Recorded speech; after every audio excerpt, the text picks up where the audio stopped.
So Allison Weisman comes to us as a pediatric genetic counselor in the Division of Genetics, Birth Defects, and Metabolism at Ann and Robert H. Lurie Children's Hospital right here in Chicago.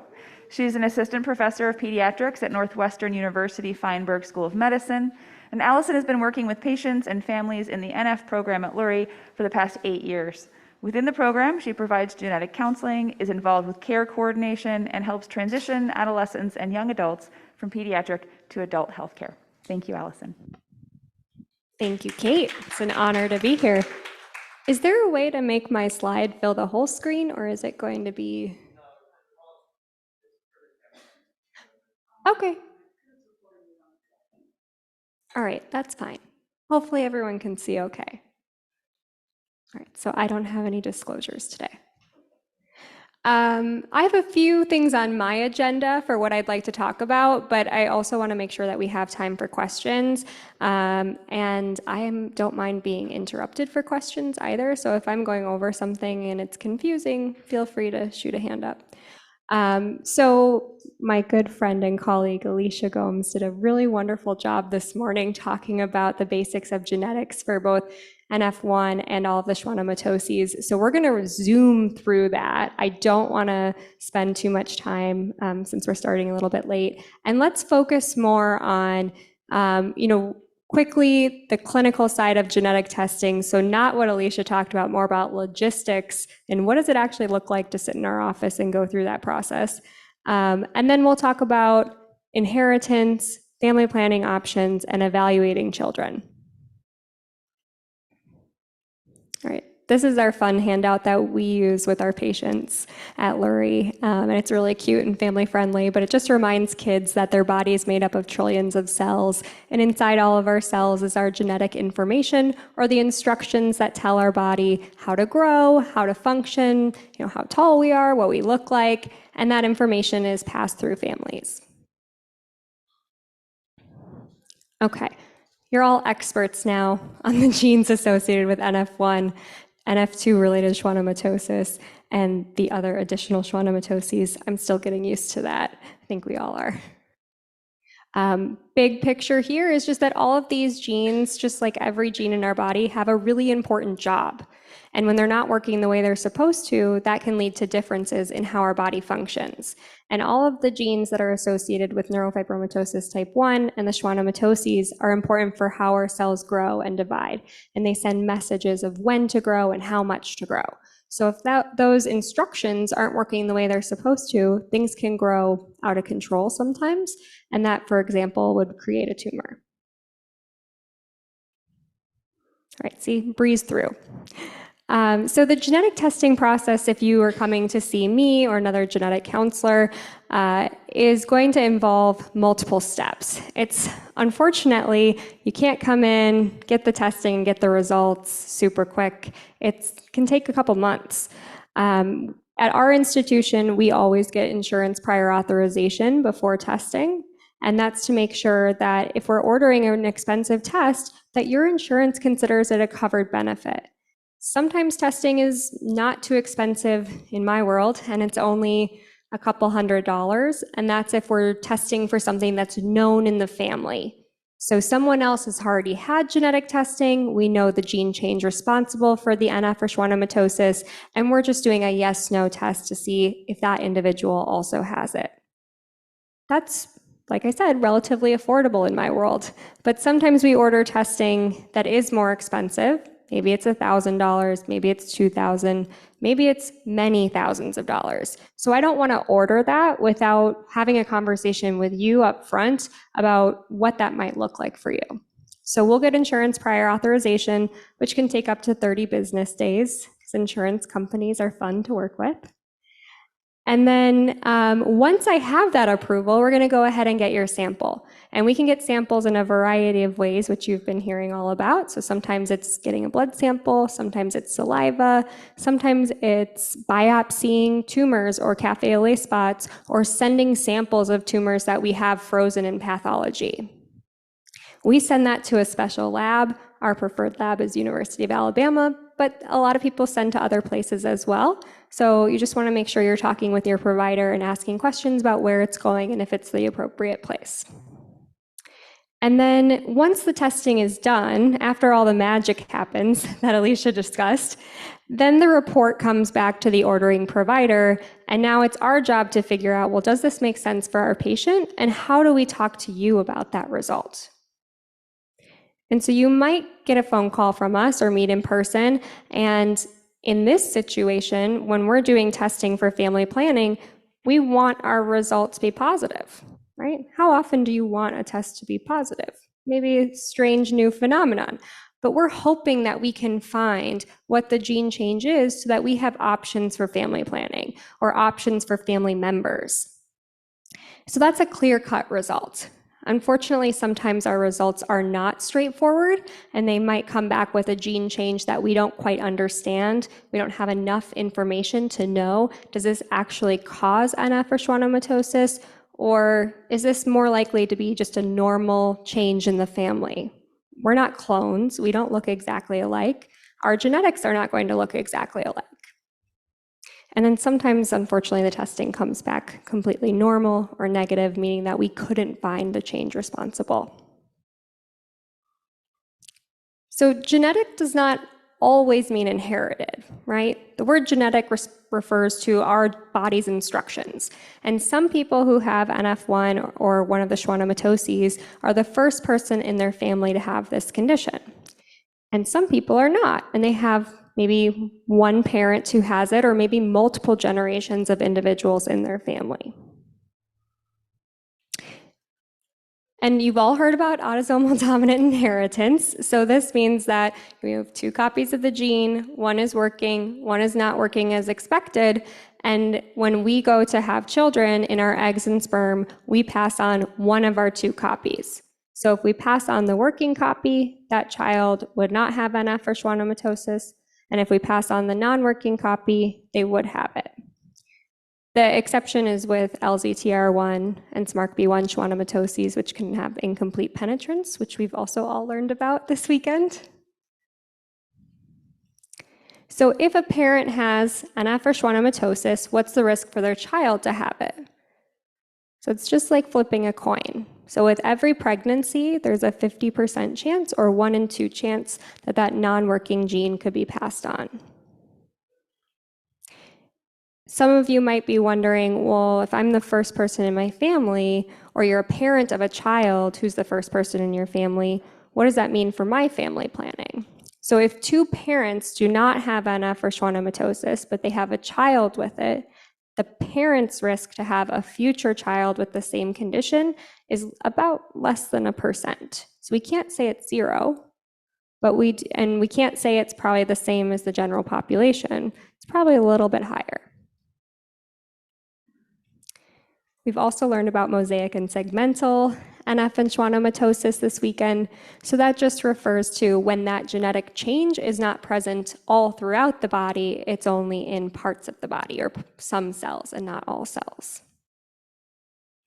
And in general, if our patient has mosaic or segmental NF or schwannomatosis, we're still going to tell them that that same rule applies if we have no other pieces of information, because we're not about to go and biopsy every part of their body and figure out where is that non-working copy of the gene.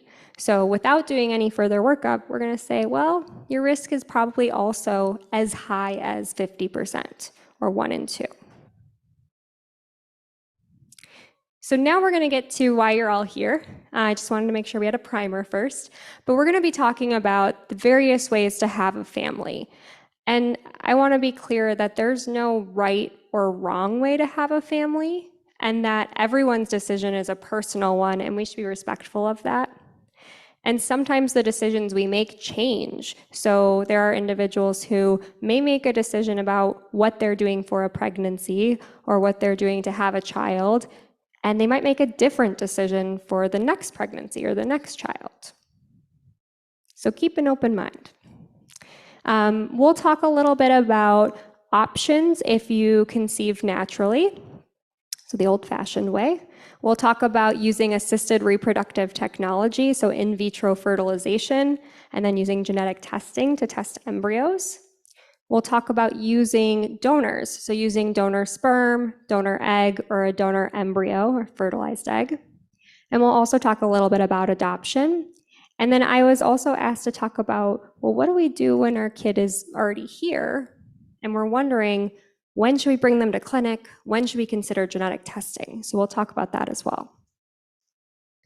So first, before you are thinking about having a family, some important questions to ask yourself, ask your partner, have a conversation about is just, how do we figure out what is the right decision for us, right? Like, what is our way to have a family? So first you have to think about, well, how would you feel if your child also has NF or schwannomatosis? Because that's your starting point. And as a peds counselor, I work with patients all the way up to the mid-20s. These are my favorite conversations to have. And I can't predict or guess what any person is going to tell me when we start to have these conversations. So sometimes I'll have patients who say, you know what, I've got this.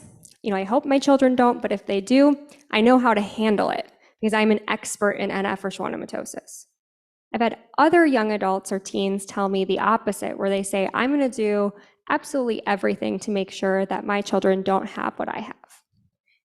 It's okay to be on one of those extremes, but it's also okay to have no idea where you're at and how you feel. And the point of today is just to start thinking about the options.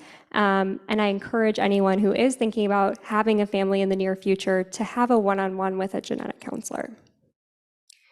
So another question to ask is, if you're pregnant, would you want to know if that pregnancy also has NF or schwannomatosis?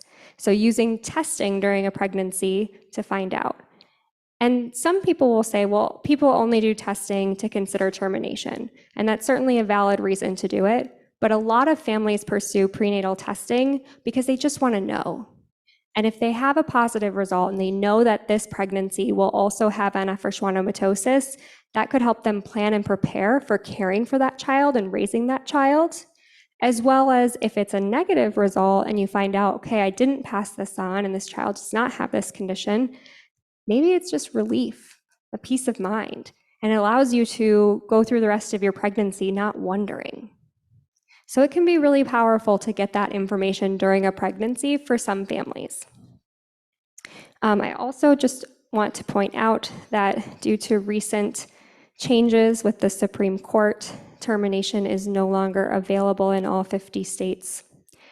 So it is important to talk to your genetic counselor, your OBGYN, your providers, if that's something that you're interested in potentially considering about where this can be done and what your options are available. In Illinois, we do allow termination until 24 weeks into pregnancy.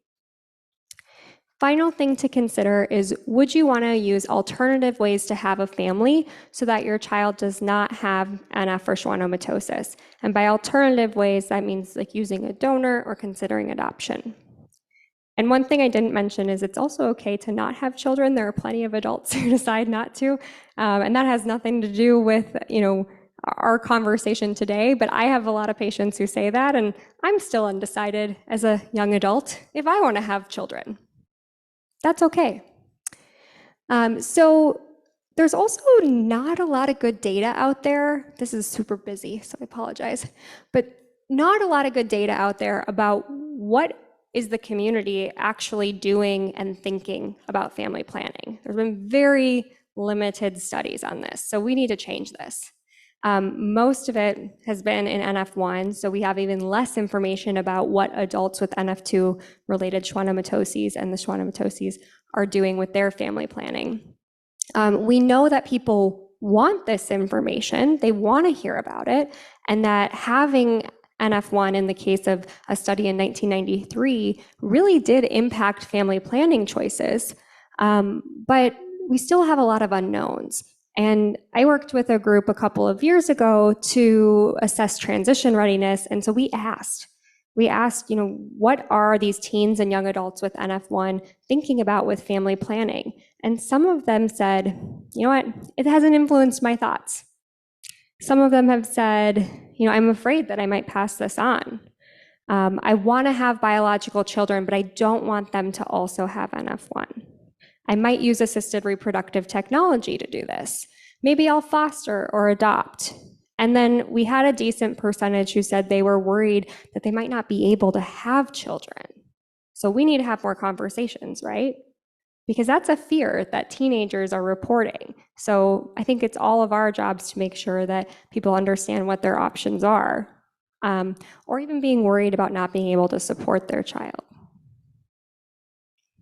There's also been a couple of publications about using prenatal testing in pregnancy, but the outcome is that the lack of being able to predict if someone will have more severe complications or more mild complications of NF1 makes it really challenging to make decisions about a pregnancy.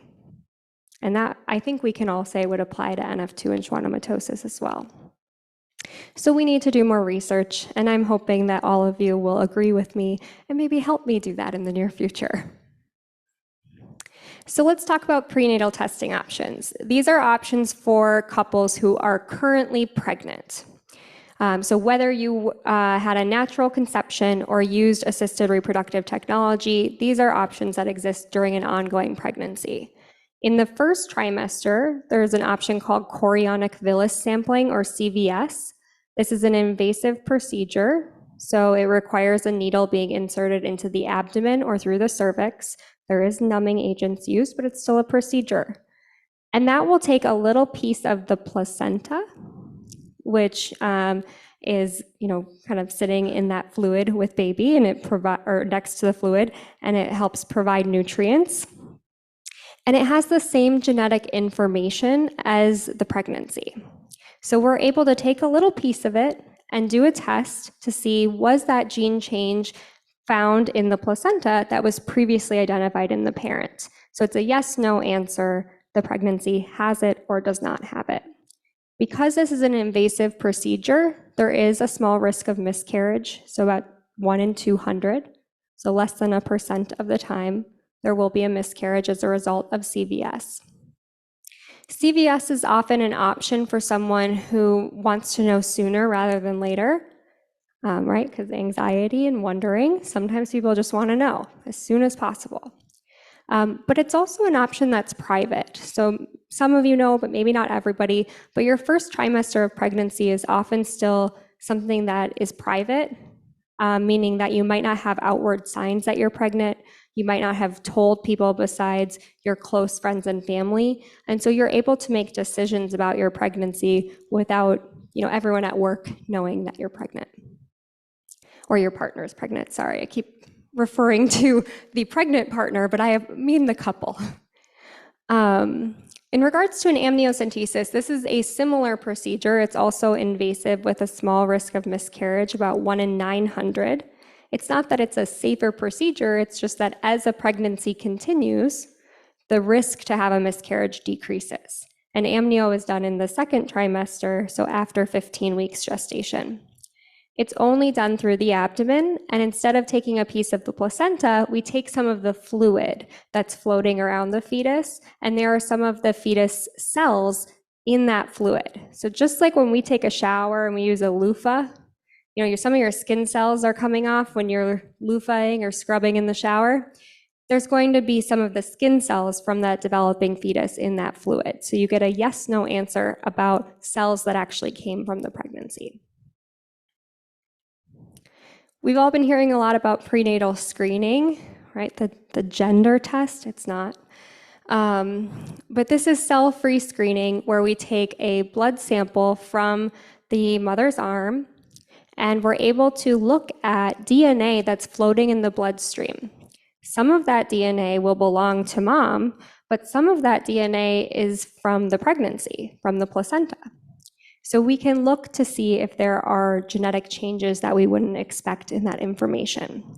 This is not diagnostic like the last two tests. This is a screen. So it tells you high versus low risk, but it can't tell you for sure. It's become pretty popular for things like screening for chromosome abnormalities like Down syndrome, because there's no risk of miscarriage. It's done in the first trimester, and it's relatively easy to give a blood sample. So again, this is screening. You get a positive result, indicates increased risk, negative result indicates decreased risk, but it's not going to tell you yes or no. In 2018, there was a group that was able to use this same technology to identify a non-working copy of the NF1 gene in that sample. So they were able to show that they could use this to find when a pregnancy might have NF1, which was very exciting. But there's hasn't been very much done and published successfully since 2018 on monogenic disorders, meaning single gene disorders, at least not enough to tell us that this is actually as good of a screen for things like NF and Schwannomatosis as it is for things like Down syndrome. So in 2021, the American College of Obstetrics and Gynecology reaffirmed their statement that this is not recommended. Not enough information, but maybe there will be. And you actually still can order this. So even though it's not recommended, there are providers who will order it. You just really need to understand the caveats. So let's switch gears and talk about assisted reproductive technology. So pre-implantation genetic testing, or what was formerly called pre-implantation genetic diagnosis, PGD, is a way to actually test an embryo for a genetic condition before that embryo is implanted in the uterus. And this has been going on for a while. So the first in vitro fertilization with pre-implantation genetic diagnosis occurred back in 1990, and labs were able to successfully do this for both NF1 and NF2 related schwannomatosis in 2002. So 20 years ago, we've been doing this, and families do it all the time. So PGTM, or pre-implantation genetic testing for a single gene disorder, is done with IVF, and the IVF process should not be taken lightly. It does involve a lot of medications for the maternal parent to stimulate egg production. Eggs have to be retrieved through a procedure, and then in the laboratory, the eggs from the maternal parent and sperm from the paternal parent are combined to make little embryos, and before they're put back into the uterus, we'll do the testing.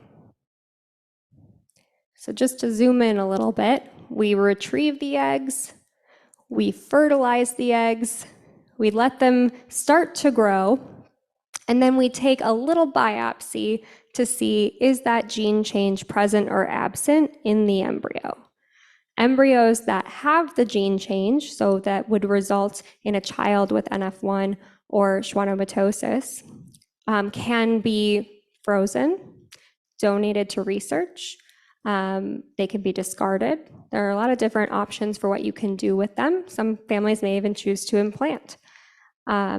And then embryos that do not have the gene change, so are not predicted to have NF1 or schwannomatosis, are available for implantation.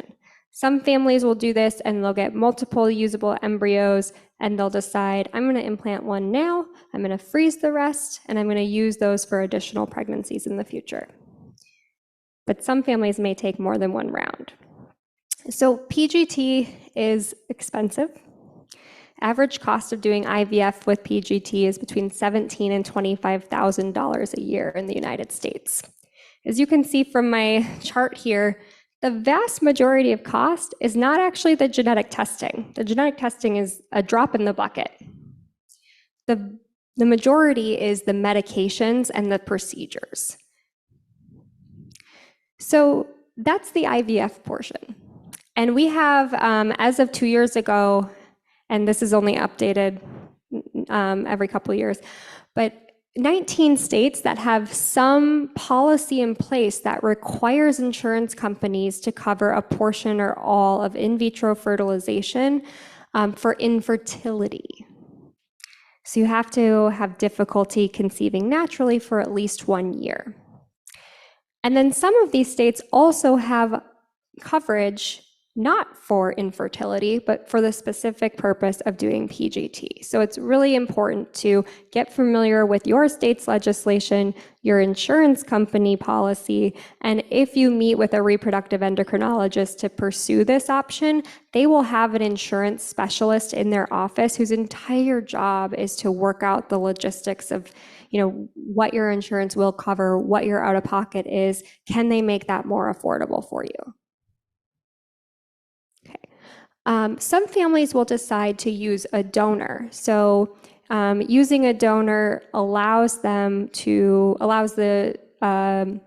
female partner to still carry a pregnancy. So whether it's with their own genetic information, their own egg and donor sperm, or a donor embryo, so a fertilized egg, it still allows them that opportunity to experience pregnancy, or an egg donor, sorry. But this is also still quite expensive. So using an egg donor or an embryo donor is very similar to the cost of IVF because it involves the same processes, the same medications, the same procedure. So we know it's about $30,000 to conceive a pregnancy with a donor egg or a donor embryo. Using one that's frozen already cuts that cost in half. So there's a lot of families who go through this process and then they have a bunch of embryos.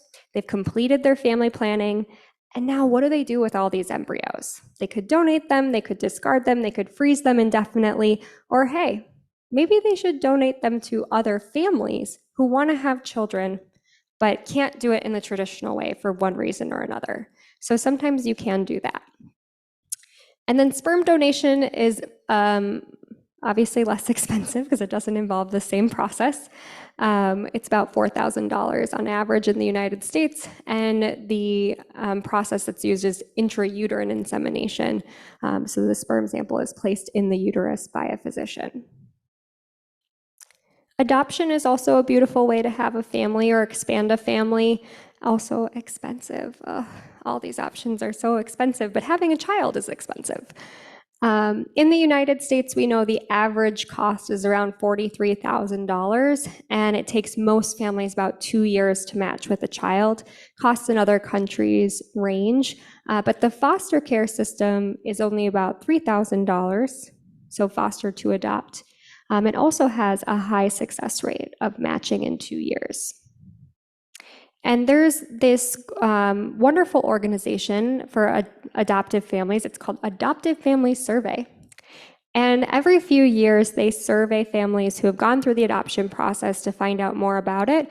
And we know that families are able to cover the cost for a variety of reasons. They're using the resources available to them. And I would say the same stuff applies for any of these family planning options that seem like they have very expensive costs associated with them. So whether that's using tax credits, getting a financial gift, doing the foster to adopt process, having reimbursement from your employer. Some employers cover the cost of IVF. So you just really want to know what's available to you. So let's talk more about evaluation of children who are already here, who have a parent with NF1 or schwannomatosis, and what should we be doing and when? So that's kind of the wait and see approach, whether you did that on purpose or not, because sometimes we don't know as adults that we have a genetic condition until we're an adult and we've already had our children. So evaluation of children may include genetic testing. But as we've been talking about for the prenatal options and the preconception options, you have to know what you're looking for. So you have to have an identified gene change in a family member to be able to do that test for a yes/no answer. And that's not always the case.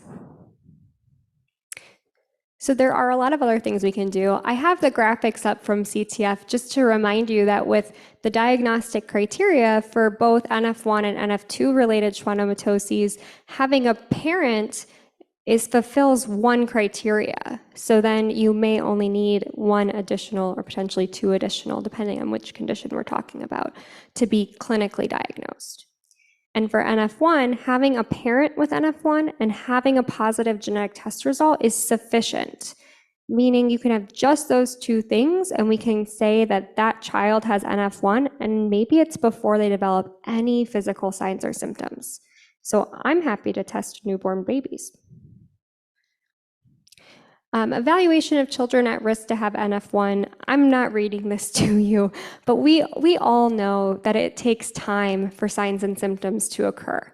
So some families are comfortable with that. They'll come to clinic every year. We do a very detailed, thorough physical, dermatologic, neurologic exam, ophthalmologic exam, making sure they're getting all the care they would need if they have NF1, and just waiting. And over time, we may be able to say clinically, yes, they do, or no, they don't, but at least we didn't miss anybody and we didn't miss any complications. And then there are published guidelines for how often kids should be coming in. It's every year, multidisciplinary clinic.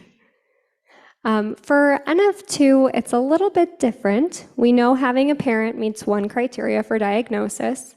For LCTR1 and SMARCB1 associated schwannomatoses, there's incomplete penetrance. So having that genetic change tells you that you're at risk to have schwannomas, but it doesn't mean that you absolutely will. So you have to have the positive genetic test result and something else. Okay. For children who are at risk to have NF2 related schwannomatoses, we do like to see them starting at a young age because while the average age of symptom onset is in the 20s, we know that there's a decent portion of children who will have complications much younger. And we don't want to miss something. The whole goal of our care centers for all of these conditions is to identify problems early when we have the best chance of doing something about it. So the earlier, the better. And for our kids who are at risk to have schwannomatoses, we like to do that same physical exam. We also do a dilated ophthalmologic exam. We check their hearing, and we do medical imaging. Back in 2012, Dr. Evans' group had published some recommendations that if a child has no symptoms, right? So we're doing all these evaluations and there's no concerns, age 10 to 12 is probably an appropriate time to do testing. But a lot has changed in the last 10 years. So now we all know that testing may be appropriate at earlier ages or if they're having symptoms. And like I said, I'm comfortable testing anyone. I will test a newborn baby. I think information is power. And we like to know who needs to come to clinic and who doesn't, because we don't necessarily want to put children through medical imaging if they don't need it. So this is just some information about childhood neurofibromatosis 2 evaluations. There was an interesting study where we found, yes, children who have a parent with NF2 related schwannomatoses are diagnosed at younger ages because their parent has it, so they're coming to clinic. But then another study was published that showed that the average age was actually older because these families knew they were supposed to come to clinic, but there was clearly some gap where we weren't, as clinicians, maybe communicating as well as we needed to, that even though your child is completely healthy and happy and doing great, they still need to come in. They still should have that thorough evaluation. No concerns, still need to come in. Don't only come in when you have a concern. And in young children, we're looking for eye findings, which are often the first thing, as well as any neurologic concerns. And this is from Dr. Evans' group where they found that under the age of 16, there's still a high proportion of children who are having symptomatic tumors as well as asymptomatic tumors. And there are management recommendations for pediatric care for NF2 related schwannomatoses. And these start at age 2. But we're happy to see kids before age 2, as well as kids who are confirmed to have NF2. For schwannomatosis, things are a little bit different because it's rare, and we know there's that incomplete penetrance, but we have seen that between 3 to 9% of individuals who are under the age of 20 are presenting with a symptomatic spinal schwannoma. And that might seem small, but that's still significant, and we'd rather know it's there before it becomes a problem. So for SMARCB1 related schwannomatoses, we usually start imaging at age 10. So we want to make sure that we've been evaluating thoroughly and done genetic testing if we can. And for LZTR1, it starts a little bit later at age 15. So just to review, children of a parent who has NF1 or any of the schwannomatoses has a 50% or 1 in 2 risk to pass that on, to inherit that condition. There's a lot of family planning options that exist, and you don't need to choose just one, and your decision may be completely different than the person next to you, and that's okay. Children who are at risk to have these conditions should come to see us at a young age. So we want to see them the earlier the better. Please don't wait. Genetic testing may be an option for you if we know the gene change in your family, and that definitely makes things easier. But if you've had uninformative genetic testing or you haven't had genetic testing, you should still come and see us, especially then. Please come see us. And if your team doesn't have a genetic counselor, there are others of us out there, and we're happy to get involved if you would like to talk more about family planning. If you don't have one, you can find one through the National Society of Genetic Counselors. We have a website with a Find a Genetic Counselor tool where you can put in where you live, what type of genetic counselor you want to meet with, and if you're interested in coming in person or if you'd like to see someone through telemedicine. And for those of you who came to our panel earlier, you heard me say that telemedicine is amazing for genetic counseling because everything I just presented, you don't need to be in the same room with me to talk about that for your family planning. We can do a video call. We also get more time. So my average visit length is an hour. Who gets to talk to their provider for an hour? It's nice. And I just want to, of course, thank CTF again, and then thank my wonderful team here at Lurie Children's Hospital. It's great to be here with all of you.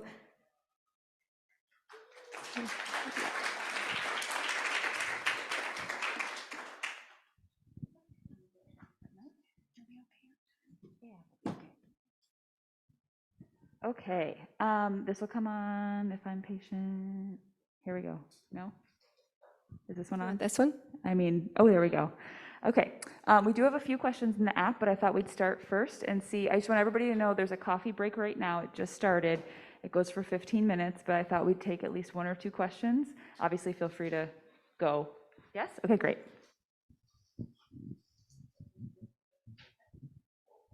It was a great talk. I look forward to working with you over the next year.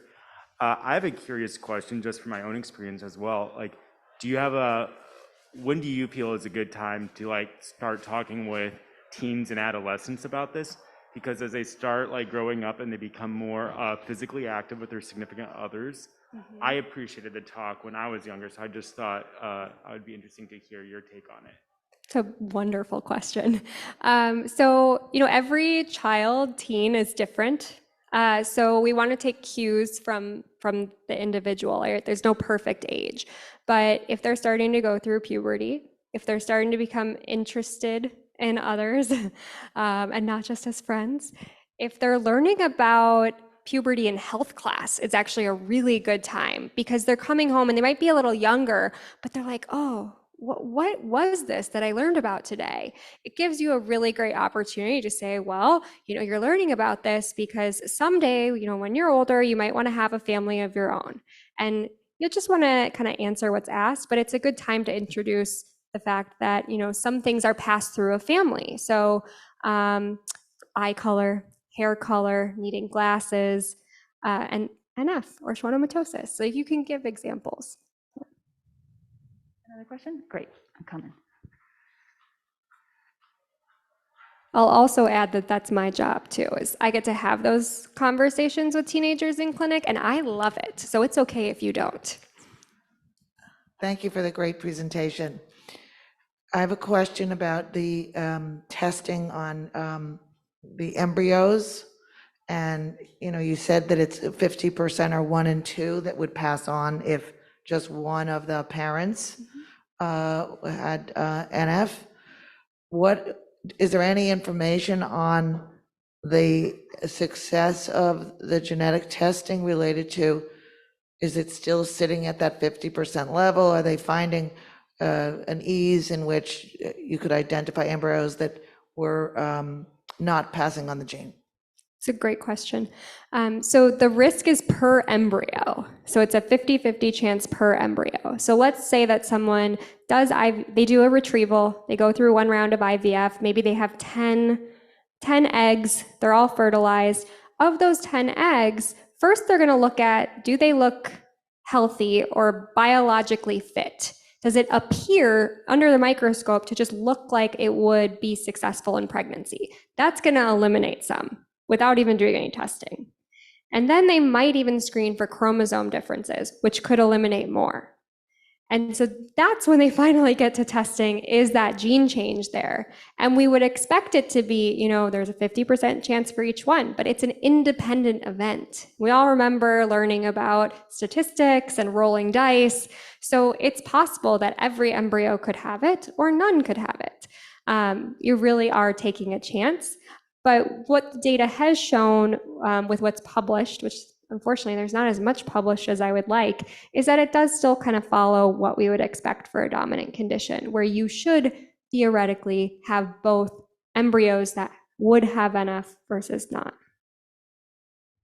Excellent. Thank you so much. Maybe one more question, just because we're tight. No? Okay. Well, thank you very much, Allison. We really appreciate your talk. And as always,